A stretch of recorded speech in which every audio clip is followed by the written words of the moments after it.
Hello friends, May Flaum here for Brother Crafts with the SDX 230Di and a new tutorial. In this one, I'm going to show you how easy it is to add vinyl to an apron, but I'm also going to show you the process of making a little apron. Now, this is just a little half apron I'm making for a child. So it's about 14 inches wide, about 7 inches high, and I'm using about 36 inches of tie to wrap it around the waist, and my pocket is going to be about 4 inches. So I point those measurements out in case you're trying to do a similar size, but remember, this project entirely customizable. So the first thing I'm doing is cutting the strip of fabric that I'm going to fold and use for my sash, and I'm using about 3 inches wide. And then I'm also ironing out my fabric, 2 pieces of fabric for the base of the apron. And now I am ironing the pocket here. So this is going to be my little pocket on the front, and I'm just stitching the top side over so that there's a nice smooth fabric and no roughness at the top. And then I am going to fold it together and go ahead, and I'm doing right side is facing each other, right side in, wrong side out, or inside out, I suppose you could say. And I'm just doing a nice little stitch here on my Brother sewing machine to stitch up the sides. And doing this, and now I'm just trimming off any excess or any funky bits, any little threads. This is just creating a pocket. And there's a lot of different ways you can make pockets. I'm doing it this way because this is going to actually be 2-in-1 pockets because of how it will lay and how it will be sewn onto the final apron. There's actually going to be, you could have a second little pocket in there between this pocket and the apron. More on that in a moment. First, I'm just turning this right side out, ironing it, making sure it's all great, then pulling only the front piece of fabric for my apron out, ironing it again. I know a lot of ironing and apron making, but you know what? It really does help and it really makes a difference. Then I am setting this into position and pinning it into position where I want it. Now, this is a Wonderland inspired apron, so a little funky is totally fine. Once I have this back in position, it's back to the sewing machine we go to stitch the sides and the bottom to my fabric. Now, I mentioned 2 pockets, and that's because when this is a full pocket that I've put on here. So what that means is when I go to look at the top, there's actually going to be 2 little pouches, which I think is super fun because sometimes you want to hide a little something, and this will definitely be good for that. And just straight stitch this whole apron, very simple, clean lines, no pattern needed, just the size and shape that you want. Stitch everything into place with or without a pocket, and move on to the next piece. Now what I'm doing after the pocket is fully stitched to the front, the next step that we will be doing is to get the front of the apron, which is now complete, and put it right side facing the right side of the back side of the apron. And then with those 2 together, I will pin those into place, and then we will stitch along the edges, I'm going to leave a 3 or 4 inch gap on one side, and I've got mark pins in place to mark where that's going to be. And the reason I'm going to do that is so that I can flip it right side out, iron it, press it, and then we will go all the way around the edge with a stitch as well, which as you can see now, we've got it stitched up. We're turning it right side out and getting ready for, yes, more ironing and more stitching, just being sure to get those corners nice and put through, get everything all set. And you know, apron project like this is really great because it doesn't require a pattern. It doesn't require remembering anything or being fancy. You can be really super simple. You could also use multiple fabrics and do quilting and do all kinds of other fun stuff too. That's going to be up to you. Now what I'm doing is pressing that blue fabric I cut back at the beginning of the video, and I'm just pressing both of the sides so that the rough side of the fabric is in, and then I'm folding the whole thing in half, which is going to create my tie for the apron, and pinning it into place as well. As you can see here, got all of it done, and then a clip at the ends too. The clips are just helpful to keep everything in place so that everything stays where it's supposed to stay during the sewing process. For the sewing, real easy. Remove a clip, sew the end up, and then sew the side. So we only have to do 1 stitch on this. We don't have to stitch the raw ends in and do all kinds of other stuff. By doing the folding and the ironing, we reduce this down to just 1 line of stitching all the way through. And this is going to finish and seal up our apron.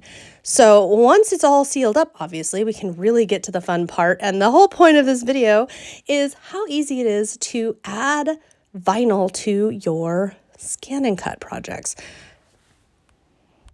You'll want to take into consideration your theme, your working space. In this case, I specifically made the pocket solid pink so that we can put pieces on that.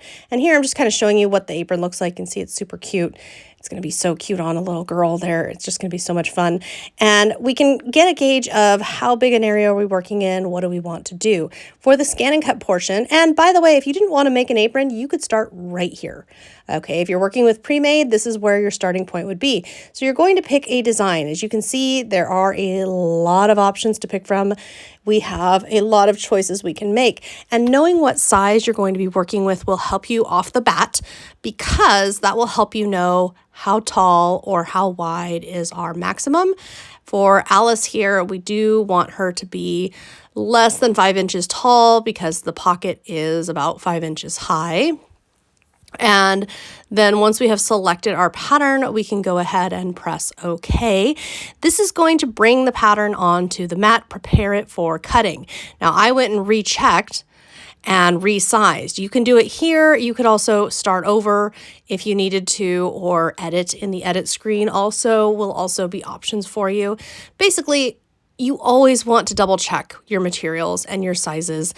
If the worst case happens and you cut something wrong, well, we can always come up with something to do with that.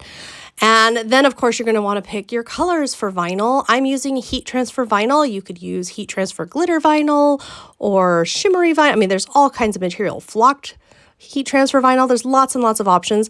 As long as we have the iron out, of course, the heat transfer is going to make a lot of sense. And you're going to place this so that the transfer sheet is down and the part that has the vinyl material exposed, that has the heat transfer, once it's heated, it's going to be the sticky, right? You want that up. And the reason is that's the side you want to cut. You don't want to cut the transfer sheet. You want to cut the sticky or heat transfer side up.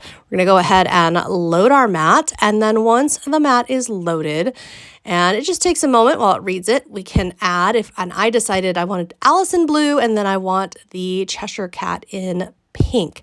And I'm keeping to the colors of my project here. So not super, super bright and bold, a little more muted. It's going to be really cute though. I absolutely love how this project turns out, and I think you will too. And then of course, sizing him down. And again, we can edit this later if we need to, but in this case, I measured, I know exactly what sizes I want everybody to be, and I'm just getting everything all lined up into the correct sizing. And once we are good, you can see I just go through and press OK, and then move things around. Now, with the ScanNCut DX models, all of them, they have a built-in scanner, which you see me using right now, and I'm not cutting this part because I just want you to see how fast and easy it is. It's going to scan those materials, and in this case, the scanning, what it's going to do is show me my mat. So it's going to show me where these small pieces of material are that I've chosen to use, and then I can center my designs, or at least make sure that my designs are within the sizing. The other thing I can do is mirror. Remember that heat transfer vinyl is going to be the opposite of what you cut because you're cutting on the back side. So when you flip it over, it's going to be the opposite. So it allows you to mirror, which makes things very, very easy. From here, you're going to press cut, and then on the little tool button there, you go to half cut, turn on. That's what you want to use for vinyl. So the vinyl cuts and the transfer material doesn't. And let the machine do its job. The auto blade will detect the thickness of the material and appropriately cut. Once this is done, your turn. This is weeding, and I am using a Brother tool available for purchase there too. This pick tool really helps me get the corners of the vinyl or get the little bits of vinyl and separate them. Remember, with vinyl, you are removing everything you don't want to transfer. So that is a pretty easy process, especially on these two. Then you're going to have, as you can see, there's Alice on her transfer material, and the transfer material makes it so that it's super easy to heat transfer your pieces. So I'm pressing her into place, and it's a little sticky, so it helps you out. Then you're going to want to put a piece of fabric over and press with your iron, no steam of course. Press or move, everybody's got a little different preference there. Then remove that transfer material, and then we'll place our Cheshire Cat. So the removing of the transfer material, you're just peeling it off, and that's how you know it's done, because if the material is not coming off, well, guess what? It wasn't ready. But you're just super easy to do. And then it's up to you if you want to do anything else. I've got a bunch of rhinestones in the perfect color, so I thought I'd use a fabric glue a couple of rhinestones on here to accent things, just add a little bit of fun detail there.